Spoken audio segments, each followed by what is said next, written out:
নমস্কার, ক্রেজি অরিন্দম ভট্টাচার্য। আজকে হঠাৎ ইচ্ছে হলো একটু হেলথ টক করি।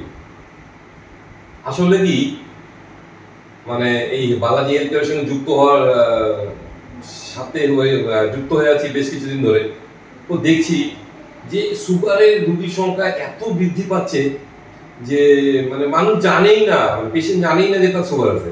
কেউ কখনো 300, 400, 500 সুগার নিয়ে আসছে এবং অনেকে ধারণা শুধুমাত্র সুগারের ওই একটা ফাস্টিং এর পিপি করলেই হবে, কিন্তু এর সাথে যে একটু ক্রিয়েটিনটা করতে হবে, এইচবিওনিসিটা করতে হবে, এটা কিন্তু অনেকের সম্যক ধারণা নেই।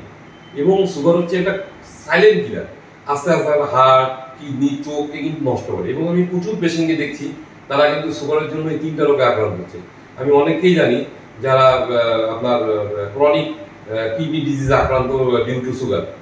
তো বালাজি হেলথ কেয়ারে একজন ডাক্তার আসেন আর কি, প্রত্যেক মাসে আসেন, ডাক্তার শঙ্কর সুগরা, উনি জলপাইগুড়ি থেকে আসেন। অসাধারণ ভালো মানুষ। এবং আমি যেটা সব থেকে ভালো লাগে যে কিছু কিছু পেশেন্ট আছে ওনাকে দেখাচ্ছেন 10 বছর, 15 বছর, 20 বছর, 25 বছর ধরে দেখাচ্ছেন এবং উনি সুগারের ট্রিটমেন্টটা এত সুন্দর করেন।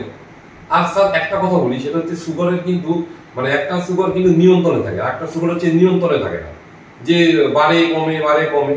তো শঙ্কর স্যারের কাছে যেসব পেশেন্টরা আছে তাদের সঙ্গে আমি ফিডব্যাক নিয়েছি অনেকে, তারা বললো আমি দারুণ আছি। আর সুগার যদি আপনার থাকে তাহলে কিন্তু আপনাকে নিয়মিত শরীর চর্চা করতে হবে, খাওয়া দাওয়া একটু কন্ট্রোল করতে হবে, ওষুধ কিন্তু নিয়মিত খাওয়া হবে। অনেকে ডাক্তার দেখানোর পরে 5 মাস 6 মাস পরে অনেক বেশি সুগার নিয়ে আসে। তো এটা একটা এমন রোগ, এটা একটা রেকারিং রোগ। আপনাকে কিন্তু প্রত্যেক 3 মাস হোক, 2 মাস হোক, 5 মাস হোক, 6 মাস হোক, আপনাকে কিন্তু একটা ডাক্তারের পরামর্শে থাকতে হবে এবং আপনাকে ফিজিক্যাল এক্সারসাইজ করতে হবে, আপনাকে নিয়মিত ওষুধ খেতে হবে এবং ফুড হ্যাবিট। এবং সুগারে কিন্তু ফুড হ্যাবিটটা ভেরি ভেরি ভাইটাল। এটা যদি আপনি মানুষ মেনে চলেন তাহলে আপনি খুব ভালো থাকবেন।